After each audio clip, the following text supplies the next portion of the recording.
तुमने जो फ्रॉड किया है, मैं पुलिस में एफआईआर लिखवा तुम्हें अरेस्ट करवाऊं। सीरत को एक और मुर्गा मिल गया है अपनी पागल बेटी जीनिया के लिए, जिसके आगे वो दाना डाल रही है और उसको ये जता रही है कि उसकी बेटी बड़ी मजलूम है और उसके हस्बैंड ने उस पर जुल्म किया और उस पर दूसरी औरत सोकल ले आया, जिसकी वजह से अब उसका जहनी तवाज़ुन ठीक नहीं है, मरने मराने पर आ चुकी है।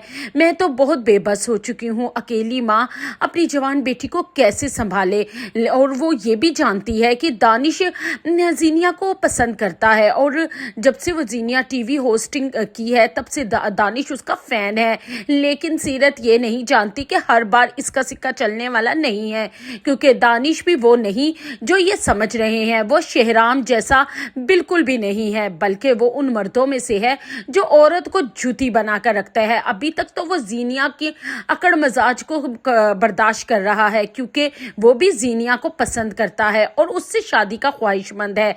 लेकिन बाद में वो जीनिया के साथ वो करेगा जो जीनिया ने अपने वहमो गुमान में भी नहीं होगा सोचा होगा। यही दानिश जीनिया की सारी अकड़ तोड़ के रख देगा, जो अभी तक शेराम के छोड़ने के बाद भी नहीं टूटी। और दूसरी तरफ जीनिया जो कभी भी अपनी हरकतों से बाज नहीं आती, इसीलिए वो शेहराम के घर में काम करने वाली नौकरानी को भी पैसे दे देती है ताकि वो अंदर की खबरें लाकर उसे दे, जिससे उसको पता चलेगा कि शेहराम को ब्रेन ट्यूमर है और उसका ऑपरेशन है हॉस्पिटल। जीनिया फिर बेशर्मों की तरह शेहराम का नाम लेते हुए हॉस्पिटल पहुंच जाएगी, लेकिन वहां जाकर जब फरियाल और उसकी सास शेहराम की मां देखेगी उस जीनिया को, तो वो तो गुस्से से आग भगोला हो जाएगी और जीनिया से कहेगी कि तुम जैसी बेशर्म लड़की मैंने आज तक नहीं देखी, तलाक हो चुकी है, तुम्हारा कुछ नहीं लगता, क्यों बार बार आ जाती हो उसके पीछे, और तुम्हारी ही इंटेंशनों की वजह से मेरा बेटा इस हाल में पहुंचा है।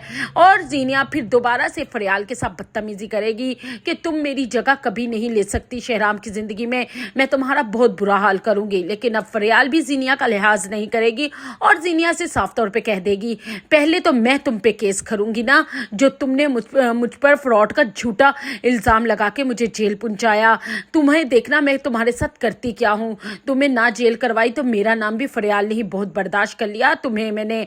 इसी तरह फरियाल और शेहराम की माँ जीनिया को जलील करके हॉस्पिटल से निकाल देंगे और जीनिया अब अपनी ये जलालत बर्दाश्त नहीं कर सकेगी। और दूसरी तरफ शेहराम की ब्रेन ट्यूमर की भी खबर सुनकर जीनिया का ज़हनी तवाज़ुन और बिगड़ जाएगा और वो खुदकुशी करने को पहुंच जाएगी। लेकिन जीनिया खुदकुशी करने से पहले ही वहां पर दानिश और जीनिया की मां सीरत पहुंच जाएंगे और जीनिया को बचा लेंगे।